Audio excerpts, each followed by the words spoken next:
തൃണമൂൽ കോൺഗ്രസ് അകപ്പെട്ട കൊടിയ രാഷ്ട്രീയ പ്രതിസന്ധിയാണ് ദേശീയ രാഷ്ട്രീയത്തിലെ പ്രധാന ചർച്ചാ വിഷയം. 15 വർഷത്തോളം തുടർച്ചയായി ബംഗാൾ ഭരിച്ച തൃണമൂൽ കോൺഗ്രസ് MLA-മാരുടെ യോഗം പോലും വിളിക്കാനാകാതെ വിഷമിക്കുന്നു എന്നാണ് പുറത്തുവരുന്ന വാർത്തകൾ. മമതാ ബാനർജി വിളിച്ച MLA-മാരുടെ യോഗത്തിൽ ഭൂരിഭാഗം പേരും വിട്ടുനിന്നു. 80 MLA-മാരിൽ 20 പേർ മാത്രമാണ് യോഗത്തിനെത്തിയത്. മുതിർന്ന നേതാക്കളായ അഭിഷേക് ബാനർജിയും കല്യാൺ ബാനർജിയും തെരുവിൽ കയ്യേറ്റം ചെയ്യപ്പെട്ടതും തൃണമൂലിനെ ക്ഷീണിപ്പിച്ചിട്ടുണ്ട്. എന്നാൽ പ്രതിസന്ധി ഇല്ലെന്നും BJP ആക്രമണത്തിനെതിരെ വ്യാപക പ്രതിഷേധം സംഘടിപ്പിക്കുമെന്നും മമതാ ബാനർജി പറഞ്ഞു.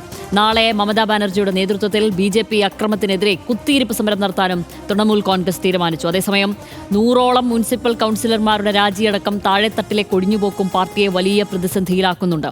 ഇതിനിടെ MLA-മാരായ സന്ദീപൻ സാഹയെയും ഋതുപ്രത ബാനർജിയെയും തൃണമൂൽ കോൺഗ്രസ് പുറത്താക്കി.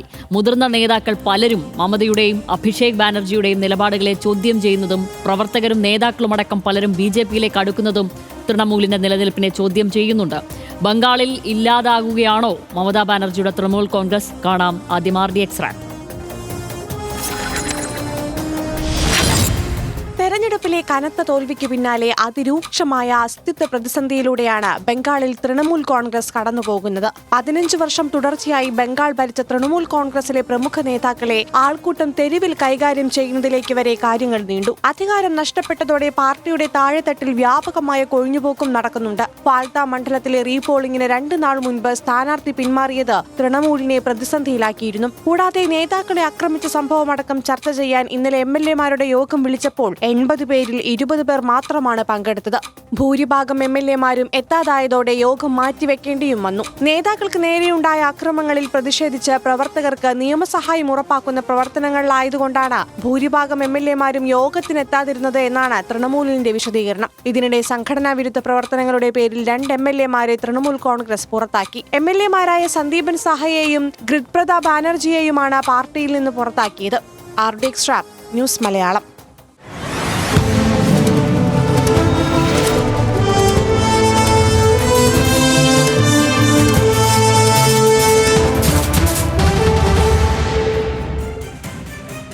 സോനാപൂരിൽ വെച്ച് അഭിഷേക് ബാനർജിയും ഹൂഗ്ലിയിൽ വെച്ച് കല്യാൺ ബാനർജിയും നേരിട്ടത് ആൾക്കൂട്ടാക്രമണമാണ്. സംഭവത്തിന്റെ ദൃശ്യങ്ങൾ സാമൂഹ്യ മാധ്യമങ്ങളിൽ വൈറലാണ്. ചീമുട്ടയേറ് തടുക്കാൻ ഹെൽമറ്റ് ധരിച്ച അഭിഷേകിനെയും തലയ്ക്ക് പരിക്കേറ്റ് നിലത്ത് വീണ് കിടക്കുന്ന കല്യാൺ ബാനർജിയെയും വീഡിയോയിൽ കാണാൻ സാധിക്കും. ആ ദൃശ്യങ്ങളിലേക്ക് ആദ്യം.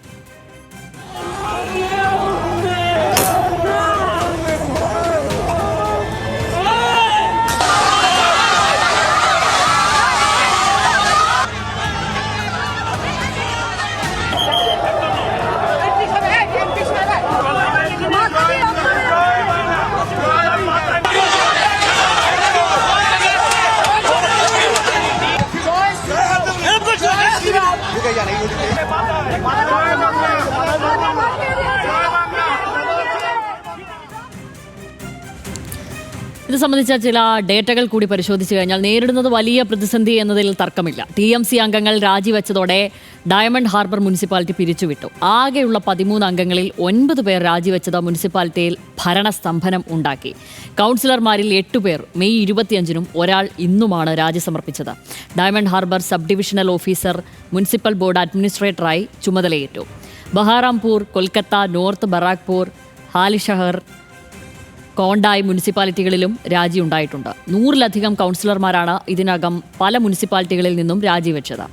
അഴിമതി അടക്കമുള്ള കുറ്റങ്ങൾ ചുമത്തി TMC-യുമായി ബന്ധമുള്ള കൗൺസിലർമാരെ അറസ്റ്റ് ചെയ്യുന്നു. സൗത്ത് ഡംഡം തൃണമൂൽ കൗൺസിലർ സഞ്ജയ് ദാസിന്റെ ദുരൂഹ മരണത്തിലും ആശങ്കയുണ്ട്.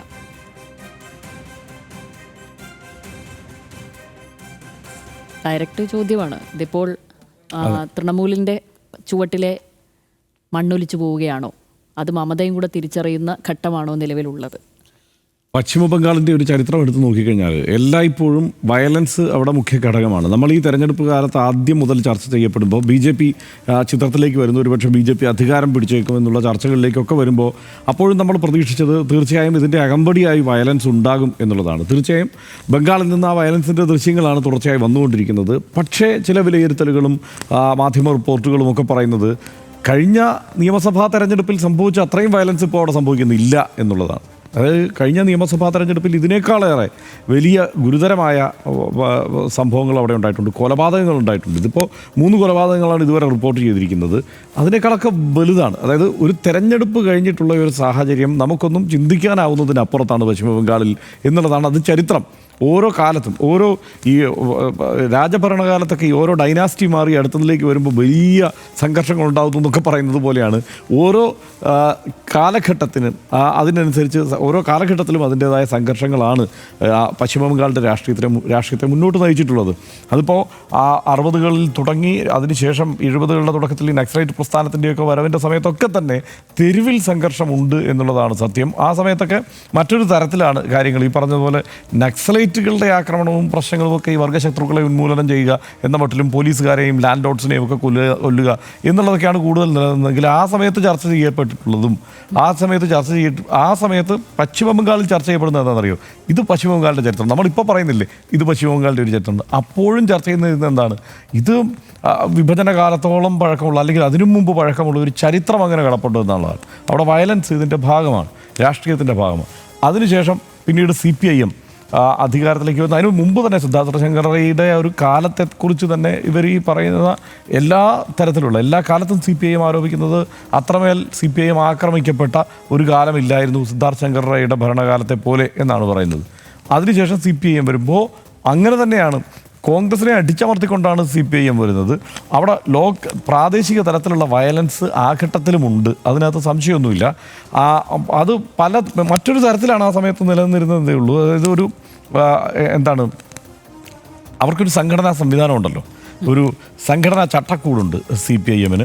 താഴെത്തട്ടിലേക്ക് അതിൻ്റെ ആ കമ്മിറ്റികളാണ് അതിനെ താഴെത്തട്ടിൽ വരെ പരുവപ്പെടുത്തി നിലനിർത്തുന്നത്. പക്ഷെ അവരവിടെ നിന്നുകൊണ്ട് പ്രാദേശികമായി അവിടുത്തെ എല്ലാ സംവിധാനങ്ങളും ഇപ്പോൾ സ്ഥാപനങ്ങളിലായാലും കാർഷിക മേഖലയിലായാലും ഒക്കെ അവരുടെ നേരിട്ടുള്ള ഇടപെടൽ ഉണ്ടായിരുന്നു എന്നുള്ളതാണ് വസ്തുത. അങ്ങനെയാണ് അതിനെ ഡിസൈൻ ചെയ്തെടുത്തത്. അതായത് നമ്മളിവിടെ പറയുന്നില്ലേ, ജനനത്തിലും മരണത്തിലും ഒക്കെ ഉണ്ടാവുന്ന ഒരു സംവിധാനം എന്ന നിലയ്ക്ക് അത് പാർട്ടി എന്നുള്ളതായിരുന്നു ഇവിടെ ഉണ്ടായിരുന്നത്. ഒരു പാർട്ടി ഗ്രാമം എന്നൊക്കെ ഇവിടെ കണ്ണൂരിൽ ചില പ്രദേശങ്ങളെക്കുറിച്ചൊക്കെയുള്ള ആരോപണം വന്നതുപോലെ സമ്പൂർണ്ണമായി ആ സ്റ്റേറ്റ് തന്നെ ആ മട്ടിൽ സമ്പൂർണ്ണമായി പാർട്ടി നയിക്കുന്ന ഒരു സ്റ്റേറ്റായി തന്നെയാണ് നിലനിന്നിരുന്നത് അവിടുത്തെ എല്ലാ കാര്യങ്ങളിലും. അങ്ങനെ ഉണ്ടാകുമ്പോഴുള്ള ഒരു പ്രശ്നം എന്താണ്? സ്വാഭാവികമായും അങ്ങനെ എല്ലാം പാർട്ടി ആകുമ്പോഴുള്ള ഒരു പ്രശ്നം എന്താണെന്ന് വെച്ച് കഴിഞ്ഞാൽ, സർക്കാർ എന്നുള്ള നിലയ്ക്ക് സർക്കാരിനെതിരെ പറയാനുള്ള ഒരു വിഷയമോ അല്ലെങ്കിൽ സർക്കാർ ഒഴിയുമ്പോൾ ആ സർക്കാരിനൊപ്പം ഒഴിയേണ്ടി വരുന്ന ഒരു അവസ്ഥയോ പാർട്ടിക്ക് ഉണ്ടാകുന്നു എന്നുള്ളതാണ്. അതായത് സർക്കാർ ഇങ്ങനെ നിലനിൽക്കുന്നു, സർക്കാരിൻ്റെതായ കുറച്ച് പ്രശ്നങ്ങൾ നമുക്കിങ്ങനെ പറഞ്ഞു പോകാം, പാർട്ടി വേറൊന്നു തന്നെയാണല്ലോ എന്നുള്ള ഒരു സംഗതിയാണല്ലോ സാധാരണ നിൽക്കുക. പക്ഷേ അങ്ങനെയല്ല, അവിടെ സർക്കാരും പാർട്ടിയും എപ്പോഴും ഒന്ന് തന്നെയാണ്.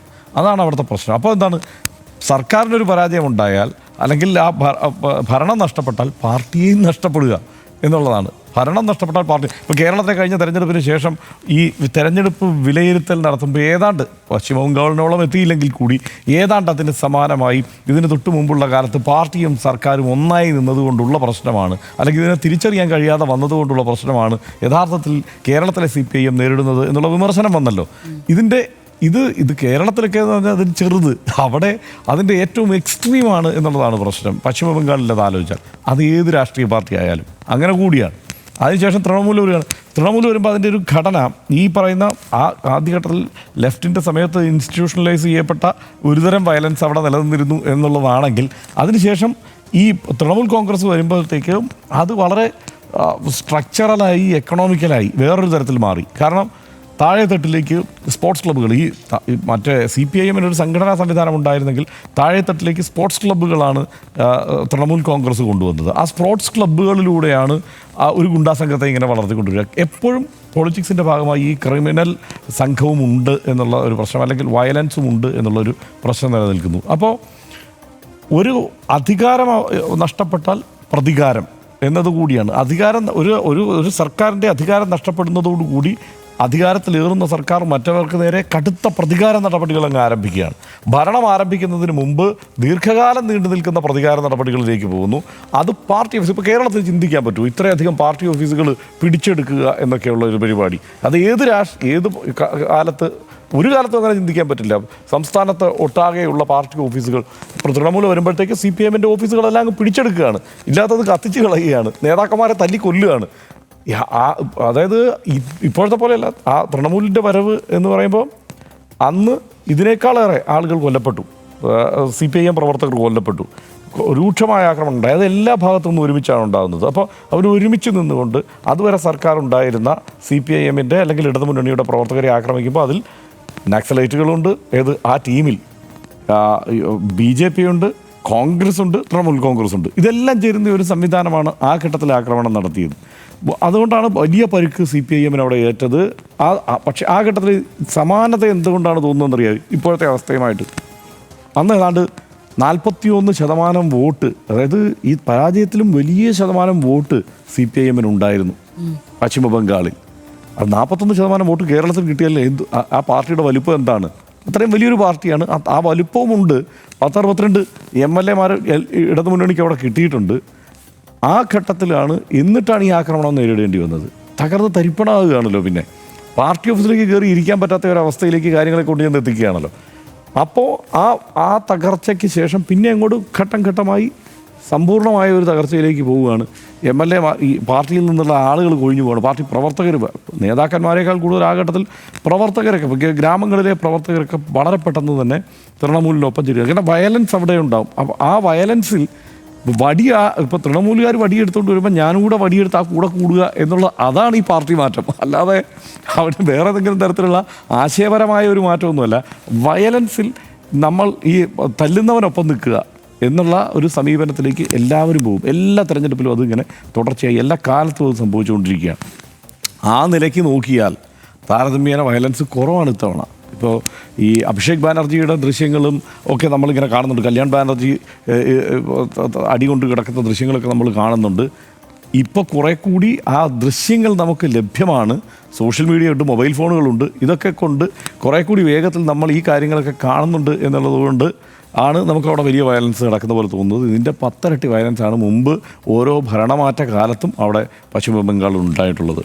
ഇപ്പോൾ ഇത്തവണ പക്ഷേ അതായത് ഈ തൃണമൂൽ കോൺഗ്രസ് CPIMനെ ഒതുക്കിയതിനേക്കാൾ തീവ്രമാകുമോ ഒരുപക്ഷെ തൃണമൂൽ കോൺഗ്രസിനെ ഒതുക്കുന്ന ഒരു രീതി എന്നത്? അതായത് വയലൻസ് കൊണ്ടല്ല, സമ്പൂർണ്ണമായി അങ്ങ് ഇല്ലാതായി പോകുമോ തൃണമൂൽ കോൺഗ്രസ് എന്ന സംശയവും വിലയിരുത്തലും ഒക്കെ അവിടെ ഉണ്ടാവാനുള്ള ഒരു കാരണം എന്ന് പറയുന്നത്, ഒന്ന് മമതാ ബാനർജി വീക്കാണ്. അവർ ആരോഗ്യം ക്ഷയിച്ചിട്ടുണ്ട്. പക്ഷേ അവർ പോരാട്ട വീര്യം ക്ഷയിച്ചിട്ടൊന്നുമില്ല. അവർ വളരെ ശക്തമായി തന്നെ നിൽക്കുന്നത് ഈ ദിവസങ്ങളിലൊക്കെ നമ്മൾ കാണുന്നുണ്ടല്ലോ. അവരുടെ പോരാട്ട വീര്യം ഒട്ടും പുറകോട്ട് പോയിട്ടില്ല എന്നുള്ളത് നമ്മൾ കാണുന്നുണ്ട്. പക്ഷേ ആരോഗ്യം ക്ഷയിച്ചിട്ടുണ്ട്.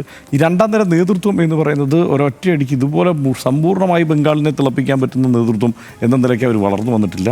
പാർട്ടിക്കുള്ളിൽ വളരെ വലിയ വിഭാഗീയത നിലനിൽക്കുന്നുണ്ട്. ഈ പുറത്തു വരുന്ന വാർത്തകൾ BJP കേന്ദ്രങ്ങളിൽ നിന്ന് വരുന്നത് തന്നെയാണ്. പക്ഷേ BJP ആയതുകൊണ്ടും BJP മുമ്പ് കാണിച്ചിട്ടുള്ള മാതൃകകൾ നമുക്ക് മുന്നിലുള്ളതുകൊണ്ടും ആ കേന്ദ്രങ്ങളിൽ നിന്ന് വരുന്ന വാർത്ത 50 MLA-മാരും 20 MP-മാരും ഇതാ രാജിവെക്കാൻ പോകുന്നു, അവർ BJPക്കൊപ്പം ചേരാൻ പോകുന്നു എന്നാണ് തൃണമൂൽ കോൺഗ്രസിൻ്റെ MLA-മാരും MP-മാരും.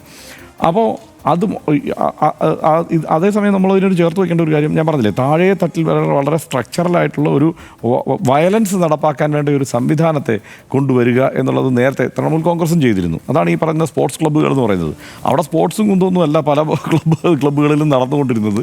അവിടെ അവർക്ക് ഈ പറയുന്ന പോലെ എന്താണ് ഒരുമിച്ച് ഒത്തുചേരാനുള്ള സ്ഥലം, വയലൻസ് നടപ്പാക്കാനുള്ള ശ്രമം, പ്രാദേശികമായി വരുന്ന ഫണ്ടുകൾ വിനിയോഗിക്കാനുള്ള ഒരു സംവിധാനം, ആ ഫണ്ടുകളെല്ലാം തൃണമൂൽ ഈ പാർട്ടി ആര് ഭരിക്കുന്നോ ആ പാർട്ടി വഴിയാണ് താഴേക്ക് ഫണ്ടുകളുടെ മുഴുവൻ വിതരണവും നടക്കുക. പാർട്ടിക്കാരാണ് അതിൻ്റെ ആളുകൾ. അതുകൊണ്ട് തന്നെയാണ് ഭരണം മാറുമ്പോൾ തലേ ദിവസം വരെ ഉണ്ടായിരുന്ന പാർട്ടി വിട്ട് തൊട്ടപ്പുറത്തേക്ക് മാറാൻ ഒരു മടിയുമില്ലാത്തതിന് ഈ സാമ്പത്തിക താല്പര്യങ്ങൾ കൂടിയുണ്ട്. ഈ പ്രത്യേകിച്ച് അതിനെ കുറേ കൂടി എക്കണോമിക്കൽ ആയ ആ ആസ്പെക്റ്റിൽ അത് ഇവർ തൃണമൂൽ കോൺഗ്രസ് കൊണ്ടുചെന്ന് നിർത്തിയിട്ടുണ്ട് എന്നുള്ളത് വാസ്തവമാണ്. പക്ഷേ ഇവിടെ വേറൊരു കുഴപ്പമുണ്ട്. അതെന്താണ്? BJP വളരെ ഘടനാപരമായി ശക്തി ആർജിച്ചുകൊണ്ടാണ് ഇത് അവിടെ വളർന്നിട്ടുള്ളത് ഈ ഘട്ടത്തിൽ. അതായത് 2011 കണ്ട് 800 ചില ശാഖകളെ അവിടെയുള്ളൂ. അത് ഏതാണ്ട് 3000-ലേറെ ശാഖകളിലേക്ക് RSS ശാഖകൾ ഈ 2011 ശേഷമുള്ള കാലയളവ് കൊണ്ട് പശ്ചിമ ബംഗാളിൽ വളർന്നു എന്നുള്ളതാണ്. അത് വളരെ ആസൂത്രിതമായ വാർത്തയാണ്. ഒരു ഗ്രാമത്തിലൊരു ശാഖ എന്നുള്ളത് അവർ ഉറപ്പാക്കിയിട്ടുണ്ട്. സമ്പൂർണ്ണമായി തെരഞ്ഞെടുപ്പ് പ്രവർത്തനത്തിൻ്റെ ഒരു ചുക്കാൻ പിടിച്ചത് ആ സംവിധാനമാണ്. അതങ്ങനെ നിലനിൽക്കുന്നത് കൊണ്ട് തന്നെ ഈ സ്പോർട്സ് ക്ലബ്ബ് തകരുന്നത് പോലെ RSSൻ്റെ ശാഖ തകരില്ല. അത് ഒരു യാഥാർത്ഥ്യമാണ്. അതുകൊണ്ട് രണ്ടാമത് മറ്റൊരു കാര്യം കൂടിയുണ്ട്. നമ്മൾ ഉദ്ദേശിക്കുന്ന തരം ഒരു വയലൻസ് ആയിരിക്കില്ല അവിടെ നടക്കുക ഒരുപക്ഷെ. കാരണം ഈ തൃണമൂൽ കോൺഗ്രസ് എന്ന് പറയുന്ന ഒരു രാഷ്ട്രീയ പാർട്ടിയിൽ നിന്ന് ആളെ അടർത്താൻ BJPക്ക് കഴിഞ്ഞേക്കുമെന്ന് തന്നെയാണ് ഞാനിപ്പോൾ കരുതുന്നത്. കാരണം എന്താണ്, സ്വതന്ത്രമായൊരു രാഷ്ട്രീയ പ്രവർത്തനം സമ്പൂർണ്ണമായി സാധ്യമല്ലാത്ത ഒരവസ്ഥ എന്തായാലും, അതായത് ഈ എന്താണ് അവിടുത്തെ ഒരു രാഷ്ട്രീയമെന്ന് പറയുന്നത് തന്നെ വയലൻസ് ആസ് പൊളിറ്റിക്സ് എന്നുള്ള ഒരു സ്ഥിതി അവിടെ നിലനിൽക്കുന്നത് കൊണ്ട് അത് ആ നാട്ടിലൊന്നും കഴിയില്ല. അപ്പോൾ മുഖ്യ പ്രതിപക്ഷം എന്ന ആ റോൾ എത്രത്തോളം ഇവർക്ക് തുടരാൻ കഴിയുമെന്നുള്ള സംശയം എനിക്കുണ്ട്. ഈ 2011 4.5% വോട്ടേ ഉണ്ടായിരുന്നുള്ളൂ BJPക്ക്. 2011 അവിടെ നിന്നുള്ള വളർച്ചയാണ് ഞാൻ പറഞ്ഞില്ലേ, ഈ 800 ശാഖകളിൽ നിന്ന് 3000-ലേറെ ശാഖകളിലേക്കുള്ള RSSൻ്റെ വളർച്ച, ഈ 4% വോട്ടിൽ നിന്ന് 45%-ലേറെ വോട്ടിലേക്കുള്ള BJPയുടെ വളർച്ച, ഇതെല്ലാം സംഭവിക്കുന്നത് ഈ 10-15 വർഷം 16 വർഷം കൊണ്ടാണ്, 15 വർഷം കൊണ്ടാണ്. ഈ 15 വർഷത്തെ അത് വെച്ച് താരതമ്യം ചെയ്യുമ്പോൾ എന്താണ്, ഇപ്പോൾ തൃണമൂൽ കോൺഗ്രസിൻ്റെ ഒരു തകർച്ചയാണ് സംഭവിക്കുന്നതെങ്കിൽ അവിടെ രൂപപ്പെടുന്ന വാക്വത്തിൽ ചിലർ വിലയിരുത്തുന്നുണ്ട് CPM വളരുമെന്നൊക്കെ. അത് എത്രത്തോളം സംഭവിക്കും എന്നുള്ളത് നമുക്ക് കാത്തിരുന്ന് കാണണം. അത് എനിക്ക് തോന്നുന്നത് തൃണമൂൽ കോൺഗ്രസ് ഏതാണ്ട് പൂർണ്ണമായി CPMൻ്റെ ഓഫീസുകളൊക്കെ കയ്യേറിയ പ്രദേശങ്ങളുണ്ടായിരുന്നു. അവിടെയൊക്കെ CPMന് അവരുടെ ഓഫീസുകൾ തിരിച്ചു പിടിക്കാൻ പറ്റിയിട്ടുണ്ട്. 15 വർഷം ഈ അധികാരത്തിലില്ലാതിരുന്ന CPMനെതിരെ കൂടുതൽ കേസും കളിയുമായിട്ട് തൽക്കാലം ഒരു പുതിയ ഭരണകൂടത്തിന് അങ്ങോട്ട് പോകേണ്ട കാര്യമില്ല. കാരണം ഇപ്പോൾ പിടിക്കുന്ന ആരെയൊക്കെയാണ്, അഴിമതി, വിദ്വേഷ പ്രസംഗങ്ങൾ, ഇങ്ങനെയൊക്കെ ഇലക്ഷൻ വയലൻസ്, ഇതിൻ്റെയൊക്കെ പേരിൽ പിടിക്കുന്നത് തൃണമൂലിനെയാണ്. അത് ചെയ്യാനുള്ള സ്കോപ്പ് CPMന് കഴിഞ്ഞ 15 വർഷം അവിടെ ഇല്ലായിരുന്നു. അതുകൊണ്ട് പ്രവർത്തിക്കാൻ, അതായത് സ്വതന്ത്രമായി കുറച്ച് പ്രവർത്തിക്കാവുന്ന ഒരു പാങ്ങ് അതിപ്പോൾ അവിടുത്തെ CPIMനുണ്ട്. അതുകൊണ്ട് പ്രാദേശികമായി അവരിപ്പോൾ ഓഫീസ് പിടിച്ചെടുത്തതുപോലെ കുറച്ച് വളർന്നേക്കാം എന്നുള്ള ഒരു സാധ്യത അവിടെ നിലനിൽക്കുന്നു. ഇപ്പുറത്ത് പക്ഷേ എന്താ, തൃണമൂൽ കോൺഗ്രസിന് ഈ വലിയ തിരിച്ചടി നേരിടുമ്പം വളരെ ഗംഭീരമായി കൗതുകകരമായ കുറേ കാര്യങ്ങൾ അവിടെ നടന്നിട്ടുണ്ട്. രാഹുൽ ഗാന്ധി അടക്കം വളരെ ആർജവത്തോടെ ഇടപെടുന്നു. തൃണമൂൽ കോൺഗ്രസ് മമതാ ബാനർജിയെ വിളിക്കുന്നു, അഭിഷേക് ബാനർജിയുടെ പ്രശ്നങ്ങൾ എന്താണെന്ന് മനസ്സിലാക്കുന്നു. ആശുപത്രിയിൽ ഒരു ഹോസ്പിറ്റലിൽ അഡ്മിറ്റ് ചെയ്യാൻ പോലും തയ്യാറാവുന്നില്ല. ആരാ? അവിടുത്തെ MP ആണ്, തൃണമൂൽ കോൺഗ്രസിൻ്റെ അഖിലേന്ത്യാ ജനറൽ സെക്രട്ടറിയാണ്. അയാളെ ഒരു ഹോസ്പിറ്റലിൽ അഡ്മിറ്റ് ചെയ്യാൻ തയ്യാറാവുന്നില്ല എന്നുള്ളതാണ്. ഒരു കാരണവശാലും കേരളത്തിലൊന്നും സംഭവിക്കുകയില്ല. മറ്റേതെങ്കിലും സ്റ്റേറ്റിലൊക്കെ ഇവിടെ അങ്ങനെ ഒരു പ്രതിപക്ഷ നേതാവിനെ ആ രീതിയിൽ കൈകാര്യം ചെയ്യുമെന്ന് നമുക്ക് തോന്നുന്നില്ല. ഒരു സുഖമില്ലെങ്കിൽ ഇവിടെയൊക്കെ എന്താ സംഭവിക്കുക? ഇവിടെ പ്രതിപക്ഷത്തിരിക്കുന്ന ഒരു നേതാവിന് സുഖമില്ലെങ്കിൽ പിന്നെ ആ കാര്യങ്ങൾ മുഴുവൻ നോക്കുക ആരായിരിക്കും? ഭരണത്തിലുള്ള ആളായിരിക്കും. ആ രീതിയിലാണ് ഇടപെടുക. ഇപ്പോൾ ഉമ്മൻചാണ്ടിക്ക് വയ്യാതായി, പിണറായി വിജയൻ എത്ര കാര്യമായിട്ടാണ് കാര്യങ്ങൾ അന്വേഷിച്ചതെന്നുള്ളത് ചാണ്ടി ഉമ്മൻ പറഞ്ഞാലും തീരുന്നില്ല. അതാണ് അവസ്ഥ. അപ്പോൾ ഇത് അങ്ങനെയല്ല. അവിടെ ഹോസ്പിറ്റലിൽ അഡ്മിറ്റ് ചെയ്യാൻ കൂട്ടാക്കുന്നില്ല എന്നുള്ളതാണ് സ്ഥിതി. അവിടെ നിന്ന് എയർലിഫ്റ്റ് ചെയ്ത് ഇവിടേക്ക് തെലങ്കാനയിലേക്ക് കൊണ്ടുവരാമെന്നുള്ള ആലോചനയിലേക്ക് വരെ എത്തി. തൃണമൂലിനുമായിട്ട് അസോസിയേറ്റ് ചെയ്യാം എന്നുള്ള നിലയിലേക്ക് ഇത്തരം കാര്യങ്ങളിലെങ്കിലും സംസാരിക്കാമെന്നുള്ള അവസ്ഥയിലേക്ക് കോൺഗ്രസ് എത്തിയിട്ടുണ്ട്. ഇനി മമതാ ബാനർജി CPM പോലും ഇങ്ങനെ ചെയ്തിട്ടില്ല എന്നാണ് പറയുന്നത്. ആയ കാലത്ത് CPIM പോലും ചെയ്തിട്ടില്ല എന്നുള്ളതാണ് മമതാ ബാനർജിക്ക് പറയാനുള്ളത്. അപ്പോൾ ഇന്ത്യ മുന്നണി എന്ന നിലയ്ക്ക് അവിടെ കുറച്ച് കരുത്താർജിച്ചിട്ടുണ്ട്. പക്ഷേ ഇന്ത്യ മുന്നണി എന്നുള്ള മുമ്പ് വലിയ പ്രോത്സാഹനം ഈ കാര്യത്തിൽ ബംഗാൾ ഘടകത്തിൽ നിന്നൊക്കെ CPMൻ്റെ ഘടകത്തിൽ നിന്ന് ലഭിച്ചിരുന്നു. പക്ഷേ ഇനി അതുണ്ടാവാൻ സാധ്യത കുറവാണ്. അവിടെ മറ്റൊരു തരത്തിൽ അവിടെ വേറൊരു സാധ്യത കൂടി തുറന്നു കിട്ടിയിട്ടുണ്ട്. അതുകൊണ്ട് കൗതുകകരമാണ് അവിടുത്തെ അവസ്ഥ. വയലൻസിൻ്റെ സ്വഭാവം ഇനി എങ്ങനെയാകും എന്നുള്ളത് കണ്ടറിയണം. മമതാ ബാനർജി പണ്ട് 90കളിൽ തല്ലുകൊണ്ട് കിടന്ന ഒരു ദൃശ്യമുണ്ട്. ആ ദൃശ്യം മമതാ ബാനർജി എന്ന നേതാവിനെ ആ നിലയ്ക്ക് പരുവപ്പെടുത്തുന്നതിലും വാർത്തെടുക്കുന്നതിലും പ്രതിഷ്ഠിക്കുന്നതിലും ഒരു നിർണായകമായ പങ്കുവഹിച്ച സംഭവമാണ് CPMൻ്റെ ആക്രമണത്തിൽ. ആ സംഭവത്തിന് സമാനമായി ഈ അഭിഷേക് ബാനർജിക്ക് ഏറ്റ മർദ്ദനത്തെ കാണുന്ന ആളുകളുമുണ്ട്. ക്രൂരമായ മർദ്ദനം. പിന്നെ വിഷ്വലിയും കാര്യം മുട്ടയാണ് എറിയുന്നതെങ്കിൽ, മുട്ട മാത്രമല്ല കേട്ടോ, നല്ല തല്ലി കണ്ടിട്ടുണ്ട്, ഇഷ്ടി എറിഞ്ഞിട്ടുണ്ട്, അതൊക്കെയുണ്ട്. പക്ഷേ ഈ മുട്ടയെല്ലാം കൂടി എറിഞ്ഞിട്ട് ഒരു വല്ലാത്ത അവസ്ഥയിലാണ് അയാൾ. MP അല്ലേ, അതുമാത്രം കത്തിക്കയറുന്ന ഒരു നേതാവായിട്ടാണ് അയാൾ അറിയപ്പെടുന്നത്, അയാൾ നിൽക്കുന്നത്. അപ്പോൾ അതുകൊണ്ട് നമ്മൾ കാത്തിരുന്നാൽ വളരെ കൗതുകകരമായ ഒട്ടേറെ ദൃശ്യങ്ങൾ ഇനിയും പശ്ചിമ ബംഗാൾ ബാക്കി വെച്ചിട്ടുണ്ട്. പക്ഷേ ഈ മട്ടിൽ വയലൻസിലായിരിക്കരുത് ആ രാഷ്ട്രീയത്തിൻ്റെ മുന്നോട്ട് പോക്ക് എന്നുള്ളതാണ് എനിക്ക് പറയാനുള്ളത്. ശരിയാണ്. ഞാനും ബംഗാളിൽ ചരിത്രം ആവർത്തിക്കുന്നു എന്നുള്ളതിൽ തർക്കമൊന്നുമില്ല. ഇപ്പോൾ ഞാൻ ശ്രദ്ധിക്കാത്ത കുറേ കാര്യങ്ങൾ കൂടി അർച്ചൻ ചേട്ടൻ പറയുകയുണ്ടായി. എന്നാലും ഈ പ്രതികാര രാഷ്ട്രീയം അവിടെ തുടർന്നു വരുന്നു എന്നുള്ളതിൽ അതൊരു വസ്തുതയാണെന്നുള്ളത് മനസ്സിലാക്കുകയാണ്. അതായത് അധികാരമുള്ളവർ അതിനു മുമ്പ് അധികാരത്തിൽ ഇരുന്നവരെ അല്ലേ തല്ലി ഒതുക്കുന്നു. അതിൽ വലിപ്പച്ചെറുപ്പമൊന്നും നോക്കാറില്ല, അങ്ങ് തല്ലി ഒതുക്കുന്നു എന്നുള്ളതാണ് നമ്മൾ കണ്ടിരിക്കുന്നത്. അതിനുള്ള ഈ കാലയളവിൽ ജെൻസി പിള്ളേർക്കടക്കം കാണാവുന്ന ഒരു സാക്ഷ്യമാണ് നിലവിലുള്ളത്. അത് ഈ പുതിയ കാലത്ത് സോഷ്യൽ മീഡിയയുടെയും അല്ലാതെയുള്ള കാലത്ത് അത്തരം വിഷ്വലുകൾ കൂടുതൽ അവൈലബിൾ ആവുന്നു എന്നുള്ളതാണ്. കുറച്ച് കാലം മുമ്പുള്ളതിന് ചിലപ്പോൾ ഇതുപോലെ ചില ദൃശ്യങ്ങളൊന്നും കിട്ടിയെന്ന് വരില്ല. പക്ഷേ നിലവിൽ ഇതാണല്ലേ അവസ്ഥ എന്ന് കാണുമ്പോഴാണല്ലോ നമ്മളിതിൻ്റെ പുറകിലേക്ക് അന്വേഷിച്ച് പോകുന്നത്. അപ്പോഴാണ് ചില റൈറ്റിങ്ങുകളുണ്ട്, ഇതിന് റൈറ്റപ്പുകളുണ്ട് ഇതിനെപ്പറ്റി, ഇങ്ങനെയൊക്കെ സംഭവിച്ചിട്ടുണ്ട് എന്നുള്ളത്. എന്തായാലും അത് നേരത്തെ ആണെങ്കിൽ 34 വർഷം, അതൊരു ലോകത്ത് തന്നെ ഒരുപക്ഷെ അല്ല, ലോകത്ത് തന്നെ ആദ്യമാണ് ജനാധിപത്യ രീതിയിൽ തിരഞ്ഞെടുക്കപ്പെട്ട ഒരു കമ്മ്യൂണിസ്റ്റ് ഭരണം ഇത്ര നാള് ഒരു സ്ഥലത്ത് നിൽക്കുന്നത്. അതിനു മുമ്പ് കോൺഗ്രസ് ഭരിച്ചിരുന്നു. എന്നാലും ഈ കാലയളവിൽ കോൺഗ്രസ് വിട്ടു വന്ന മമത ഏറെക്കുറെ ഇതുപോലെ തല്ലുകൊണ്ട് ഇരുന്ന ആൾ തന്നെയായിരുന്നു. അവർ ഈ പറഞ്ഞ പോലെ തല്ലുകൊണ്ട് കിടക്കുന്ന പടങ്ങളൊക്കെ ഉണ്ട്, ശരിയാണ്. ഇപ്പം നന്ദിഗ്രാമും സിംഗൂരുമൊക്കെ അവർ രൂപീകരിച്ച TMCയിലെ അണികൾ കൂടി തല്ലുകൊണ്ട ഒരു ചരിത്രം അതിൻ്റെ ഭാഗമായിട്ട് കൂടിയുണ്ട്. അത് നമുക്ക് വായിച്ചെടുക്കാം എന്തായാലും. പക്ഷേ ആ 34 കൊല്ലത്തെ ഭരണത്തിനൊടുവിൽ TMC അധികാരത്തിലേറുകയാണ്. അതെങ്ങനെ അധികാരത്തിലേറുന്നു? ഞാൻ ഈ ചരിത്രത്തിൻ്റെ ഒരു ആവർത്തനം പറയുകയാണ്. അധികാരത്തിലേറുന്നത് എങ്ങനെയാണെന്ന് വെച്ച് കഴിഞ്ഞാൽ തീർച്ചയായും കമ്മ്യൂണിസ്റ്റ് സർക്കാർ അന്ന് എടുത്ത ചില നയങ്ങളുടെ ഭാഗമായി അവരുടെ നടപടിക്രമങ്ങളിലെ അതൃപ്തി, കാലാകാലങ്ങളായി അവിടെ ഭരണത്തിലുള്ള മുരടിപ്പുണ്ട് എന്നുള്ള തരത്തിൽ ആളുകൾ വലിയ രീതിയിൽ വിമർശനം വരുന്നു, വലിയ അതൃപ്തി അവിടെ ഉണ്ടാകുന്നു എന്നുള്ളതാണ്.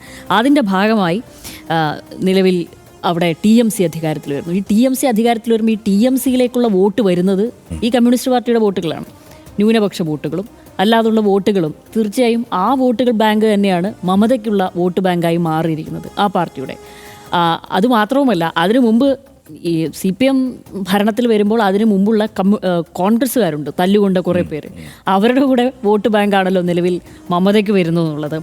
അതിനുശേഷം ആണ് നിലവിൽ മമത ഇത്ര കാലം അവിടെ ഭരിക്കുന്നത്. മമത എന്ന് പറഞ്ഞാൽ നമ്മൾ വിചാരിക്കുന്നത് ഇത്രയും ദീദി അത്ര കണ്ട് ഫയറാണ് എന്നുള്ളത് നമുക്കെല്ലാവർക്കും അറിയാം. അവരുടെ ഫിസിക്കൽ എന്ന് വെച്ചാൽ ശാരീരികമായ ആരോഗ്യ പ്രശ്നങ്ങൾക്ക് അപ്പുറത്തേക്ക് അവരെടുക്കുന്നൊരു നിലപാടുകൾ എന്ന് പറഞ്ഞാൽ കല്ലിനെ പോലും ഭേദിക്കും എന്ന് പറയുന്നത് പോലെയുള്ള ഒരു നിലപാടാണല്ലോ അവർ എല്ലാ കാലത്തും സ്വീകരിച്ചിരുന്ന. ആളുകളെയും അതുപോലെ ചാർജ് ചെയ്ത് നിർത്താൻ അവർക്ക് എല്ലാ ഘട്ടത്തിലും കഴിഞ്ഞിരുന്നു എന്നുള്ളത്. പക്ഷേ ഈ തെരഞ്ഞെടുപ്പിൽ വരുമ്പോൾ കൊടുങ്കാറ്റിൽ ആന പാറിപ്പോകുന്നെന്ന് പറഞ്ഞതുപോലെ ഇങ്ങനൊരു ശുഷ്കിക്കലും TMCക്ക് വരുമെന്ന് നമ്മൾ ഇത്ര കണ്ട് പ്രതീക്ഷിച്ചിരുന്നില്ല. ചിലപ്പോൾ വന്നേക്കാം എന്നുള്ളതായിരുന്നല്ലോ വിലയിരുത്തൽ. എങ്കിൽ പോലും പല സ്ട്രാറ്റജിസ്റ്റും പറഞ്ഞിരുന്നത് ഇല്ല, TMC തന്നെ ഭരണം നിലനിർത്തും, പക്ഷേ BJP അവരുടെ വോട്ട് ഷെയർ ഉയർത്തും, കുറച്ചധികം സീറ്റുകൾ അവിടെ നേടിയെടുക്കും എന്നുള്ളതായിരുന്നു. പക്ഷേ ഇത് നേരത്തെ ഞാൻ പറഞ്ഞതുപോലെ കൊടുങ്കാറ്റിൽ ആന പാറിപ്പോയതുപോലെയാണ് നിലവിൽ.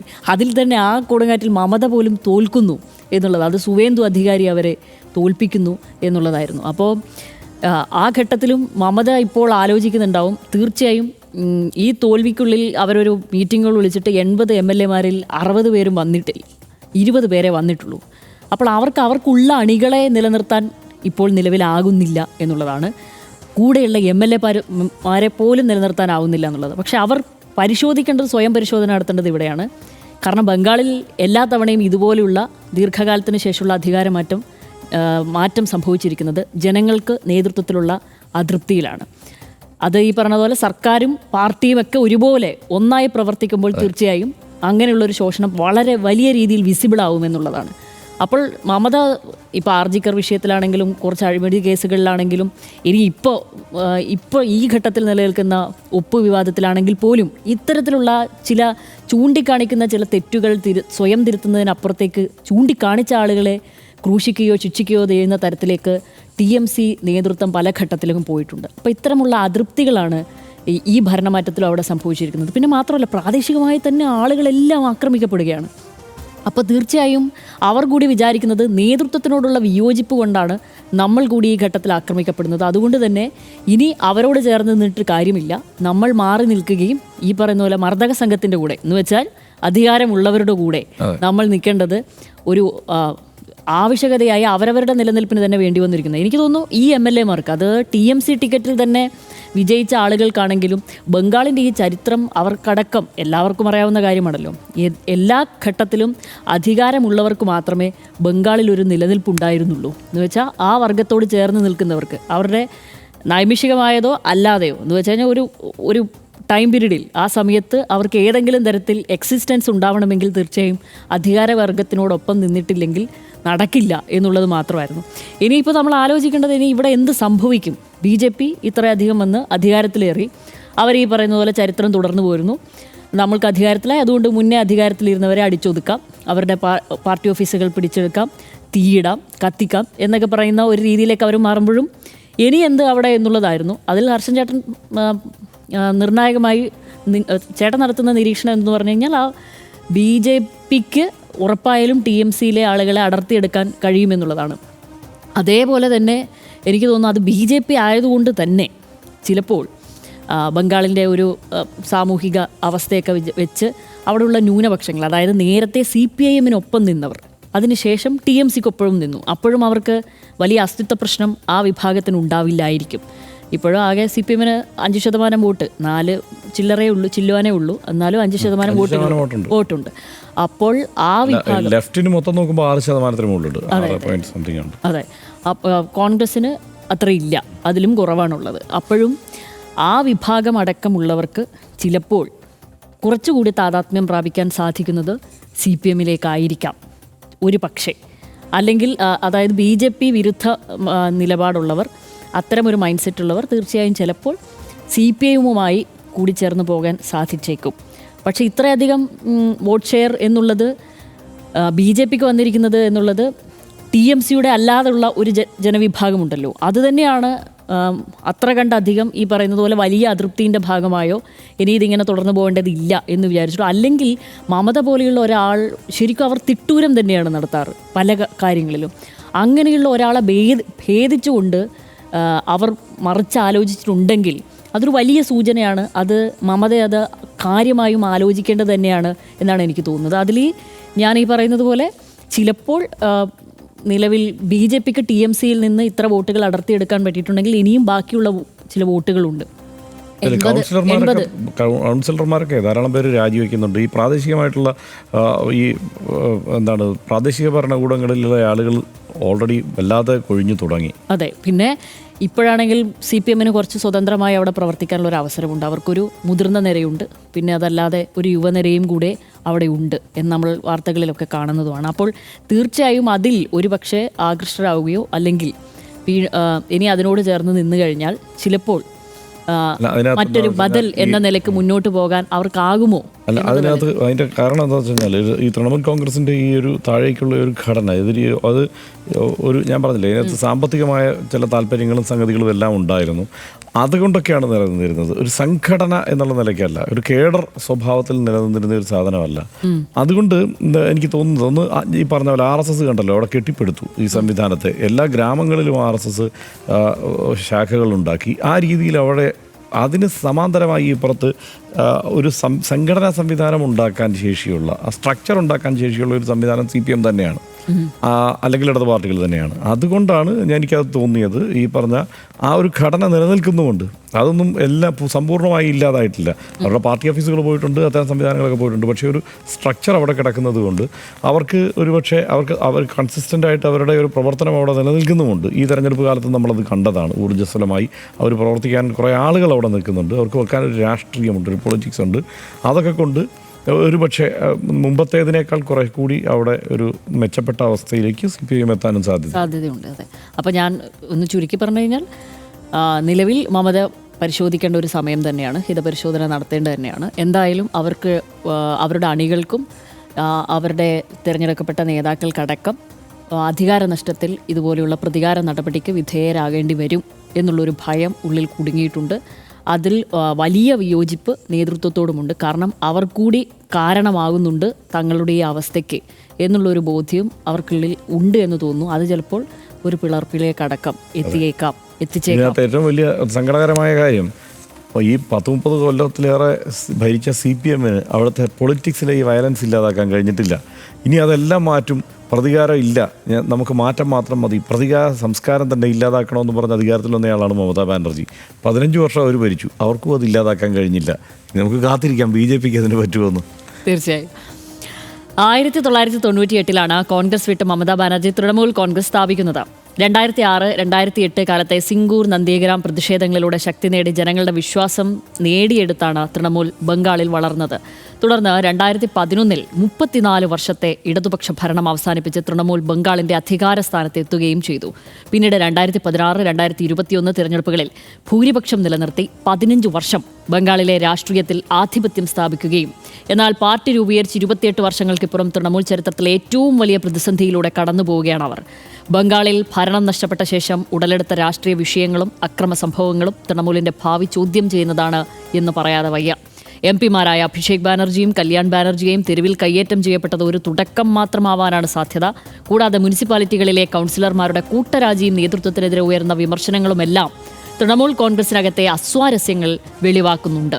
നേതാക്കളടക്കമുള്ളവർ ഇനി BJP-യിലേക്ക് കൂടുമാറുമോ എന്ന ചോദ്യവും ഇതിനോടകം തന്നെ ഉയർന്നു കഴിഞ്ഞു.